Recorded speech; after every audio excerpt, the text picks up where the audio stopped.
Got with me Dylan here, and around me we have our little penguin colony.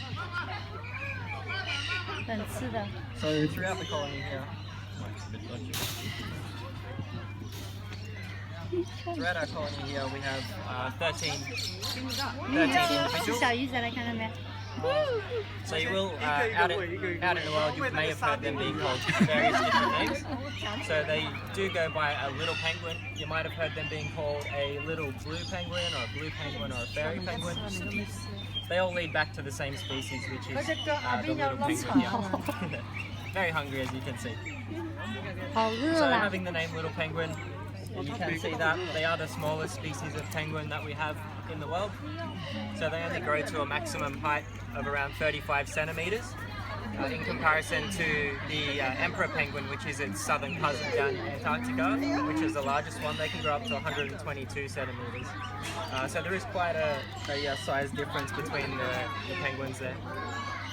So the other thing you'll notice is that the little blue penguins here have a blue coloration instead of your typical black and white from the other penguins. That's because the little penguin is native to Australia. So over the years, over the thousands of years, they've adapted to have this blue colour to basically fit into our environment and acclimatise to our environment a lot better. So having the blue will help them refract a bit of the sun, whereas down in Antarctica they need that black feather there to absorb all of the heat. So we've got a mixed number of penguins here, just depending on their age. We've got as smallest ones, usually our yellow leg band ones are the youngest, and then our grey and pinks are our oldest ones. So we have ones that are as young as 1 year old, and we also have ones which are as old as 8 years old as well. So you can't really tell the difference between them. They're all going to pretty much look the same once they hit around 8 weeks old. So you will find them all around the southern shores of Australia, as well as on the coastlines of New Zealand as well. They like to build their nests usually on offshore islands. They do have some colonies on the mainland as well.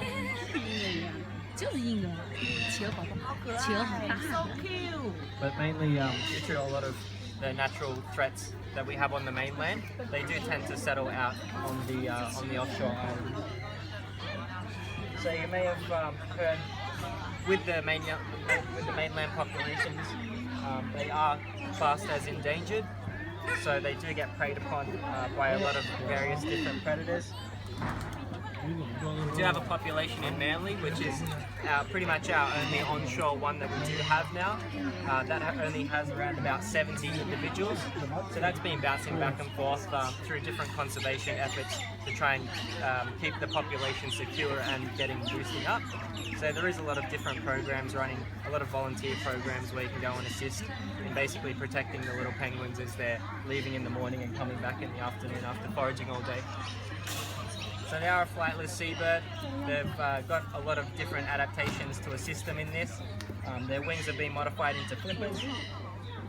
They've got their own natural waterproofing, own natural oils, which assist them in keeping their coat waterproof when they're out in the ocean.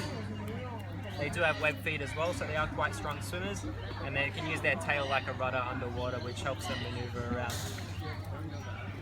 So they are a foraging species. They'll generally go out from dusk till dawn. They can go out individually or they'll go out in colonies. That's a pink one that I'm feeding back here, 3 to pink. And they will usually go for fish like this. So what we've got here is a pilchard. They will usually go for any small fish which is 10 centimeters or less. So that includes like sardines, anchovies, pilchards, small whiting as well. They have been known to dive down to the ocean floor as well, and they are known to go down and forage for things like crustaceans and squid. So usually a combination of those will make up a pretty solid diet for them.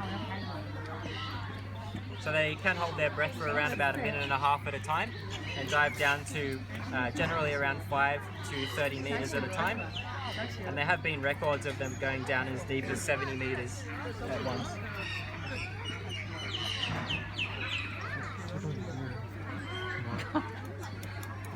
the orange left. So you can see I'm feeding them head first. They do prefer to eat this way. With the way that they eat, they do have these small backwards facing spines which are going all the way down the bottom of their mouth.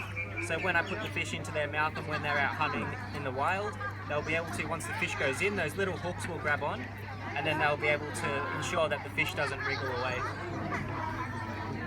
So what Dylan's doing here is he's recording how many that I'm feeding out.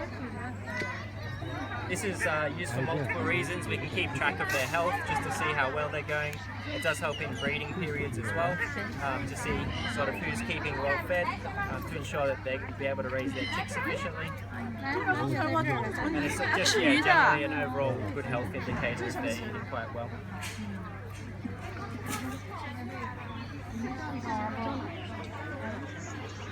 So you'll notice that the majority of these are all leg banded. Once they do come to the park, we'll pluck out a feather and we'll send that off to local universities here where they can do feather samples and they can actually test the DNA, and that's how we're able to sex penguins. So other than that, there's really no other real identifiers to tell which one is a male or a female. They all basically look the same.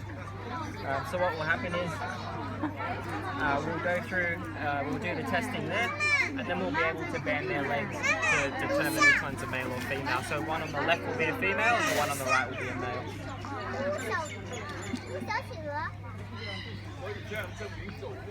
So you can see this one here, he's got a little bit of, his feathers are a bit fluffy.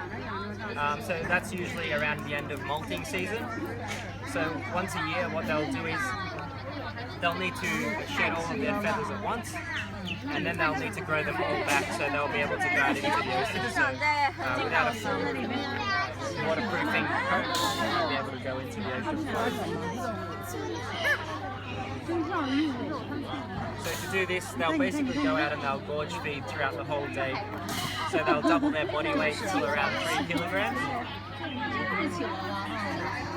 And then what they'll do is they'll come back to their burrow like these for the night, and then they'll sit there for around about 2.5 weeks, and then they'll shed all of their old feathers, they'll regrow all new ones, they'll be able to oil them up, and then they'll be ready to head back out and forage in the oceans again.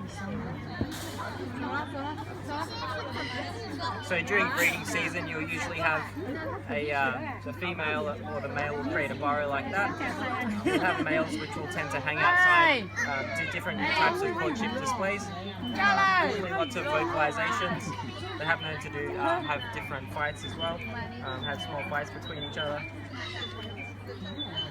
Usually once the female has picked a partner and they go through mating, they will usually produce around 2 eggs.